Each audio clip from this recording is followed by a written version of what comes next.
Det var her, det hele begyndte. Her på Brøndum Skole. For boldspil i en skolegård med sine skolekammerater til at blive en større stjerne end forventet.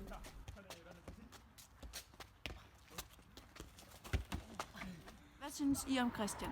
Jamen Christian er en rigtig sur dreng, som tit bliver sendt hjem fra skole, fordi han ikke kan styre sig altid.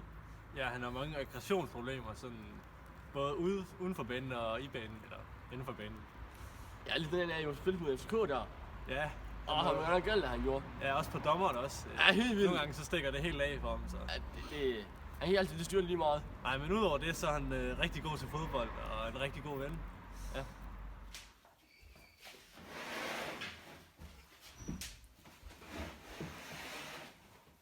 Hej, jeg hedder Christian, eller har en stor nyhed der, at jeg stopper med min fodboldkarriere fra den 12. 10. 2017. Hvad er grunden til, at du stoppede med at spille fodbold? Det var meget det der pres, der var på banen og uden for banen. Det gjorde sådan, at jeg følte lidt, at man kunne være sig selv på banen eller uden for banen, med pressen, det fik det til at fremstå dårligt og negativt.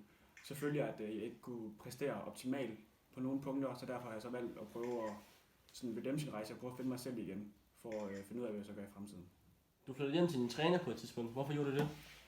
Det var fordi, at jeg havde meget svært derhjemme, og det gik ud over min skole med, at jeg ikke passede den, og mine omgivelser de påvirkede mig negativt, og det gik hele tiden mere og mere ned ad bakke ind til den dag, hvor jeg blev 19 år, hvor jeg så valgte at flytte, og så sagde min træner, så jeg kunne bruge hjemme med ham for at give mig en bedre omgivelser, og så jeg kunne tage fodbolden og skole mere seriøst og få et ordentligt liv ude i fremtiden.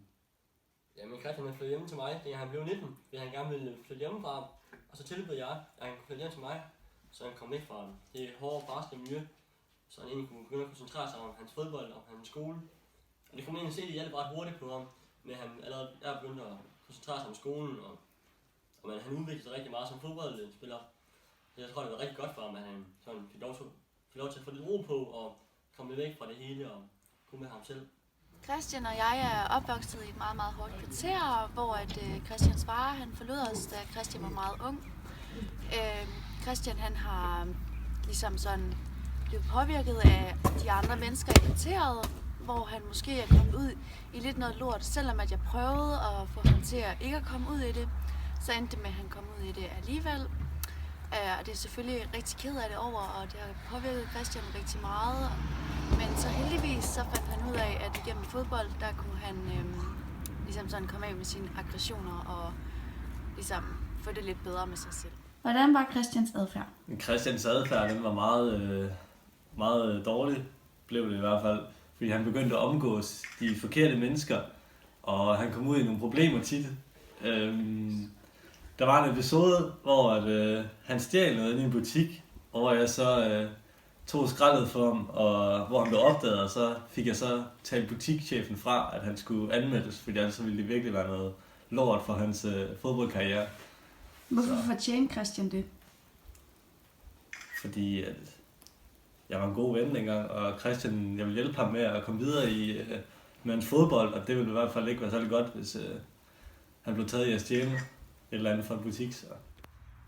Christian han er en rigtig fin fyr, men han kommer fra et rigtig barsk miljø, så man kan godt se, at når han kommer til træning, så er han til at starte med rigtig sur og har rigtig mange aggressionsproblemer. Men man kan se, jo længere hen man kommer i træning, jo mere slapper han af, og så får han lov til at vise, hvad han egentlig gerne vil. Men jeg har troet på ham hele vejen, og han er en rigtig dygtig fodboldspiller, og det kan man også se, for han er altid smilende og glad til sidste træning. Men han starter altid med at være rigtig sur og rigtig tvær.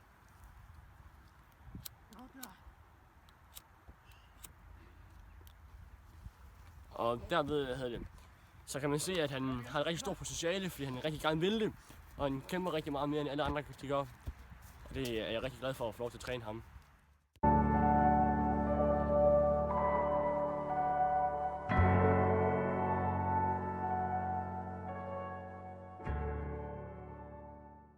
Jamen, jeg hentede Christian Clausen som 21-årig, da jeg så, at han havde rigtig stort potentiale, og jeg havde snakket rigtig meget med hans gamle træner.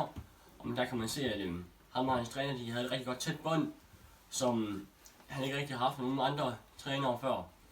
Så man kunne se, at han rigtig gerne ville spille fodbold, og at han kommer fra et barsk miljø, det gjorde bare, at han troede på sig selv, og han vidste, hvad han lavede, og når han ville gøre noget, så gjorde han det fuldt ud. Så jeg er rigtig glad for at hente ham, og jeg tror på en rigtig stor fremtid foran sig. Har Christian nogensinde hjulpet dig med noget som helst? Nej, ikke rigtigt. Altså, han har hjulpet mig med at blive mere social. Altså, vi begyndte at hænge meget ud sammen, og ja. Hvad laver I, når I er sammen? Jamen ofte spiller vi jo fodbold, rent oplagt. Men ellers så spiller vi FIFA, et fodboldspil, som de fleste nok kender. Ja, det er sådan set lidt det.